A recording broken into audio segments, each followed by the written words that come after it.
I'm so happy that you're here this morning. You know, my goal, as I shared the last time, is that we will be in this space and we will do what we came here to do and get on with the day, because it's a Monday morning. For a lot of you, you are just starting off the week. For me, my work week starts on a Sunday.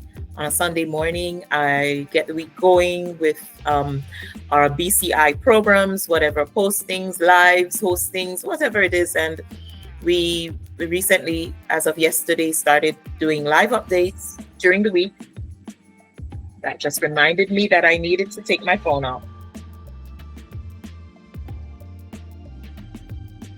This is Launch and Brunch. Welcome, welcome, welcome, welcome. Whether you are leading a community initiative, whether you are launching an impactful project, if you are the leading person, one of the leading persons for a mission-driven organization, or you're navigating a high-stakes role, this is your space, and this is the time to pause, pour, and propel.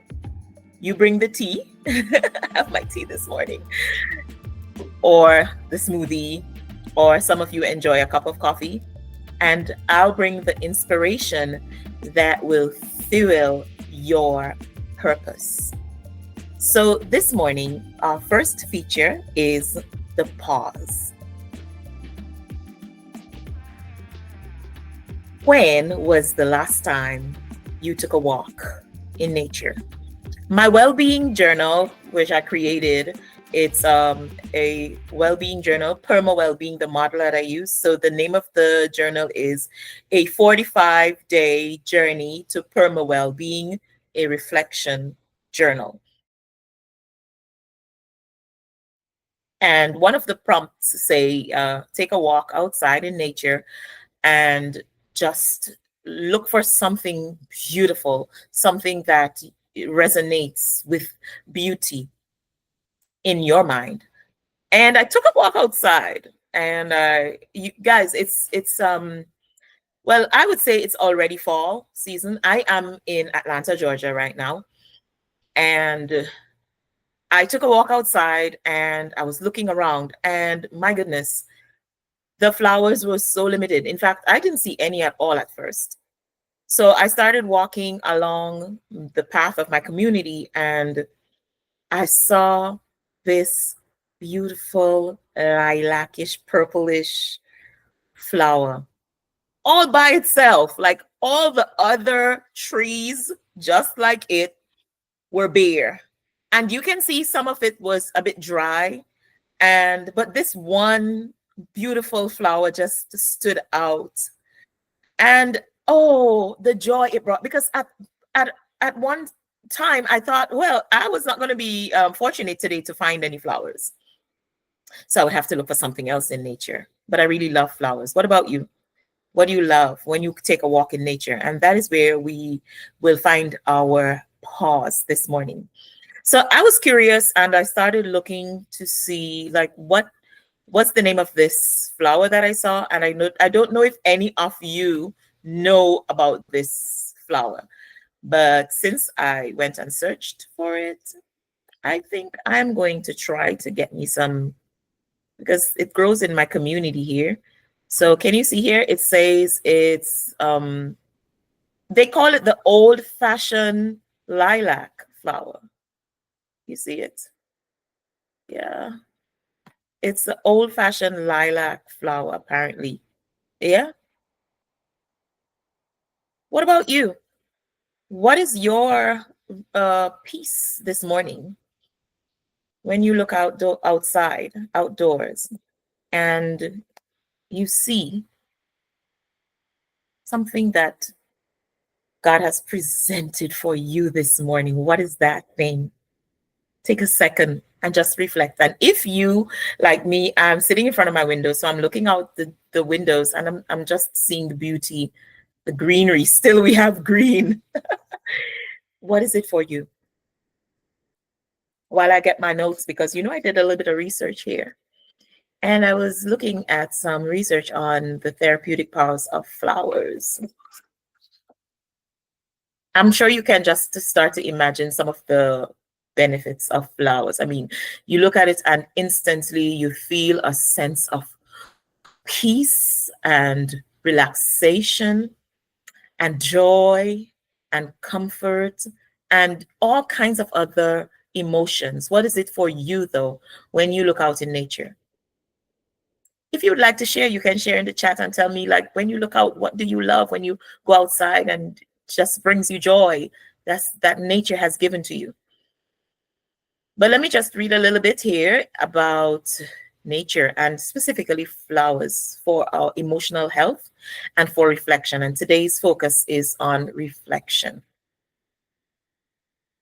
So, as you would figure, just engaging in the natural elements, the visual, the smells, the colors of flowers in the outdoors, or even inside of your home and your space where you are at work, maybe, can reduce stress and anxiety. It can help to lower stress hormones. It being in a restorative environment, such as your natural environment, just takes your attention away from the burdens. It can also have a grounding effect. And I looked at what it says mindfulness and presence.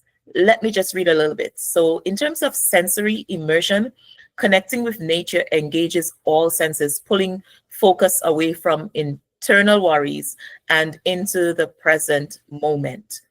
And when it comes to micro meditations, micro meditations, simple, brief moments of mindful observation, such as watching clouds pass or a bird on a branch, can act as mindfulness triggers that help shift attention and reduce your mind from wandering.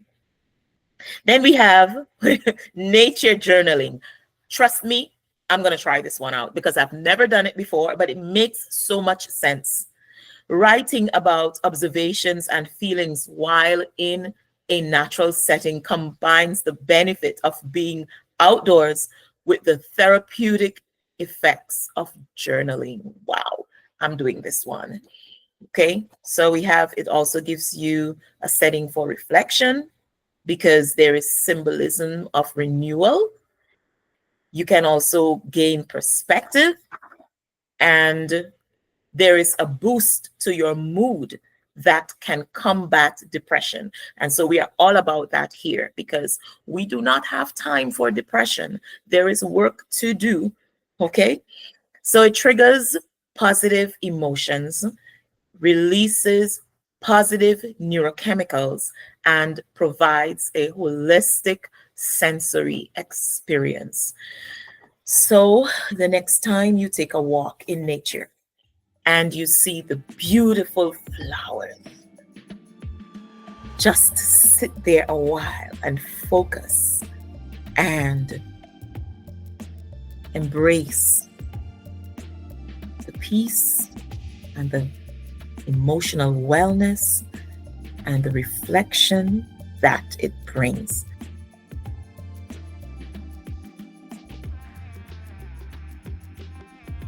So we are now going to our next segment, which is the pour. Let us pour. I will use my well-being journal as usual because if God is gonna give me the inspiration to create it, then I might as well use it. And I want to also encourage you to get your copy. So you will see the link for the well-being journal same way, in the community or at the bottom of the video. I'll share you the link. And, I've been using the journal myself. I've shared it with others and it's awesome. But I can already see where I want to do some more for you.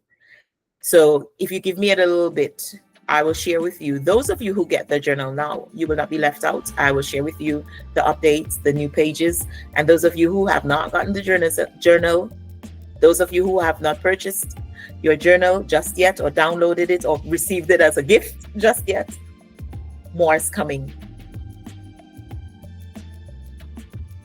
Today, we want to look at that part of well being that says wins. We want to say celebrate your wins and others' wins. I'm speaking to myself here because when I did my evaluation for well-being, my state of well-being currently, and another one is coming up soon for me to reevaluate.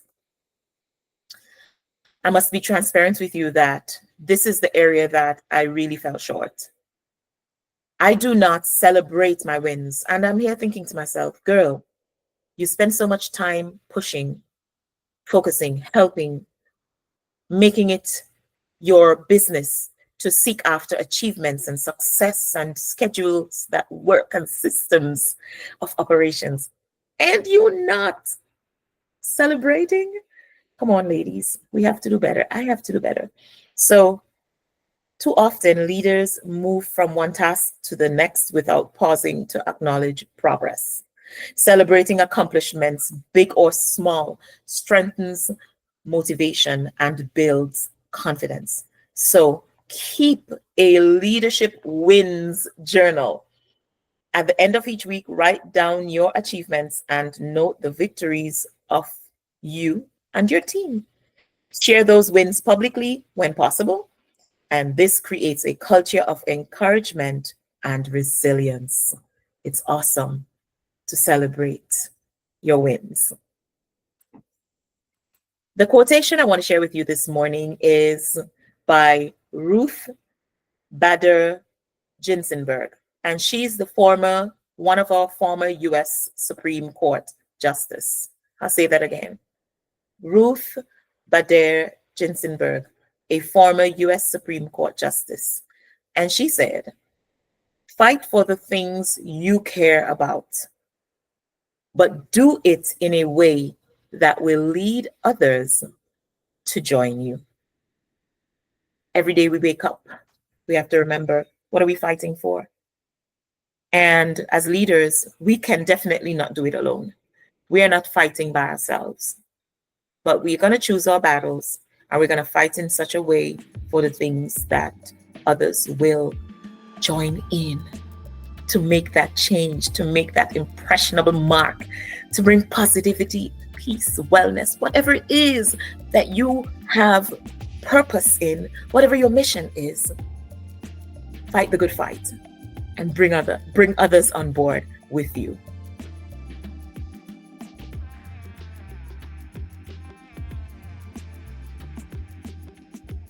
So I hope you enjoyed the pouring.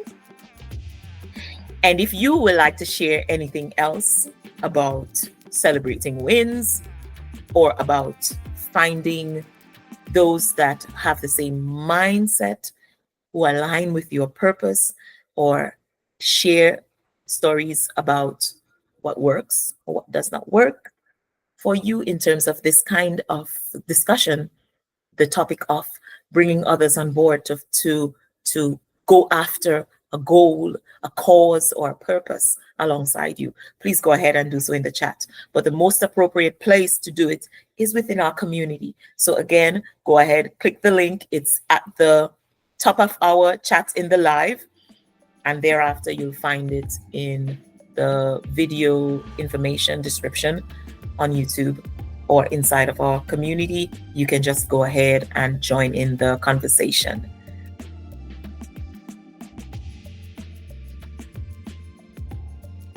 For those of you who are just joining us, we are going into our Propel, because we have to push past and push forward and push against the things that seek to create barriers in our lives and our leadings.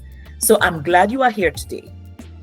There is something powerful about us carving out this space to invest in ourselves, not only to breathe and to reflect and to sharpen our leadership, but to understand what it means to answer those questions that are bombarding us. And so I want to get real with you this morning. So when I ask you that question, have you ever felt like you're losing? What's your honest answer? You can share it in the chat. I mean, you can put a simple yes or no or sometimes. Go ahead and share with us. Maybe you felt in little ways, you know, losing sleep because your mind is racing, or losing focus because you're juggling too much. Maybe you've even felt like you're losing friends, your passion, or even worse, maybe you felt like you're losing your way. Hmm. I know that feeling, and it's a heavy feeling. But here's the truth: what feels like losing isn't always losing. Sometimes it's just a signal that something deeper needs our attention. So let me be real with you and tell you what real losing is, based on how I'm inspired to share this morning. Losing is when we stop being inspired. It's when we stop growing in wisdom. It's when our visions get cloudy and when we no longer seek guidance, or when our faith and our mindset stops expanding. So you're not growing. That's when we're truly losing. When we stop maturing, when we miss the signs of the times and the seasons, when we miss the trends, and when we miss those opportunities that God is placing right in front of us. All of that can come into one word: when we're not growing. But I believe in my heart that you're not here today to lose. In fact, I know that you are here because you seek success, you seek to win. You will win. And it's possible. It's possible to make a shift into winning. Winning for us as leading ladies looks like staying inspired. It looks like sharpening wisdom and holding on to vision and being in a position where we are able to align with our opportunities and our purpose. You are here to win. I know it. Winning means we're building our capacity and stretching in our faith, and we're maturing into the leaders that God has called us to be. And I want you to know, I want you to hear me. You can win in every season that looks uncertain. And if that is right now, I want you to hear me louder. You can win in every season that looks uncertain. You have the capacity, you have the ability. So here's the thing: though winning does not just happen, it's not automatic. We have to be intentional. I want you to first exercise faith and belief that you can win. If we're honest, I know that all of us, we have those moments where distractions creep in, where our focus starts to slip, or where our passion feels like it's running on empty. I know that. But that is not a sign necessarily that you're losing. That is not a sign of failure.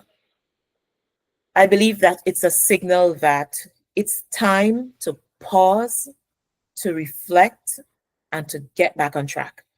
And that's the whole purpose of this session, the whole purpose for Launch and Brunch, and everything I do in this space. So, what I have done in my own life and for my own leadership, I've started putting structures around my own reset seasons, my own periods where I know for sure I need to work things out and get back on track. And rather, not even just wait for when I have to work things out, but to actually go forward and make the plan, put the systems in place, put the structures in place so that I will not go veer off course. And let me tell you, it has changed everything. Not only did it help me personally, but as I began to share this with other leading women, I saw the same shift in them: clarity, confidence, and capacity. So here's what I am going to do, because you know I cannot leave this space without giving. My philosophy, my approach is I always give first. That's the way of the Bible. So I've created a space just for women like you, and it's a 3-day one on one sitting with me, not in a group at this time. So 3 days one on one challenge. And I promise it's not heavy, it's not overwhelming. It's simply 3 intentional days to reset, recharge, and realign with your purpose. And because I know what it's like to wonder if something really will work, I've made it completely risk free. You do not have to pay, and you'll walk away with real benefits that you can feel immediately. This is me pouring into you. This is me pushing you forward. This is me allowing you to have a sure way to reset and propel. So, ladies, what we shared today wasn't just about asking, am I losing? It was about reminding ourselves that even in seasons where it feels like we're slipping, God has given us the power. And there are different types of powers that God has given us. He has given us the power, the grace, and the wisdom to win. So you are not losing, you are learning, you are positioning, you are preparing for your next level. And that's the beauty of gatherings like this, where we can come into this space, even a virtual space. When we come together, we can reflect, we can lean in, and we can grow, and we can leave. I know that today you can leave here stronger than you came. So, my final word for you today is to protect your win. Don't let distractions, discouragements, or doubt steal it. Let me say that again. Protect your win. Do not let distractions, discouragements, or doubt steal it. Step into your week. Today's Monday. You can do this. Step into your week renewed with clarity, with sharpened focus, and with the confidence that you are a woman created to lead and to flourish. And for those of you who feel that nudge, that this is the moment to reset your whatever you're feeling and to be able to refocus, my 3-day one-on-one challenge is open to you. So that is another reason why you need to get on my contact list, because I'm going to share this offer with everyone in this room today and everyone who came into my contact list today. It's not saying that it's not open to others, but I am busy too, and there's limited space in terms of how many people I can accommodate this week. We're looking at this week. We're going to start tomorrow. So I'd love to walk with you personally and to help you lock into this momentum. But whether you're joining me or not, I want you to leave here knowing that you are equipped, you are empowered, and you are already winning. You are already on the winning side. So thank you for being here. And I hope you caught the blessings today. Thank you for showing up for yourself. And thank you for being a part of this beautiful Leading Ladies circle. Let's rise, let's win, and let's keep building together. Enjoy the rest of your day and the rest of the week ahead. Now, before you leave, I want to say a prayer for you. I wrote this prayer and affirmation, and so I want to share it with you at this time. Okay. So before we close off, I just want you to put your hand over your heart and repeat after me. I am not losing. I am learning. I am growing. I am winning. My vision is clear. My purpose is strong. My faith is unshakable. I step into my week with wisdom, focus, and power. I am a leading lady, and I win in every season. Now, let me pray this blessing over you. Dear Father, I thank you for every woman represented here today. I declare renewed strength, restored clarity, and unstoppable courage over their lives, Lord. May they walk out of this space knowing that they are equipped and anointed, and they are destined to lead with impact. Father, let them win in their homes, their workplace, and their communities, and most important, in their hearts. In Jesus' name, amen. Amen. Blessed week, ladies, and I look forward to interacting with you this week, one-on-one for 3 days, so that we can ensure that you are pushing forward. Take care.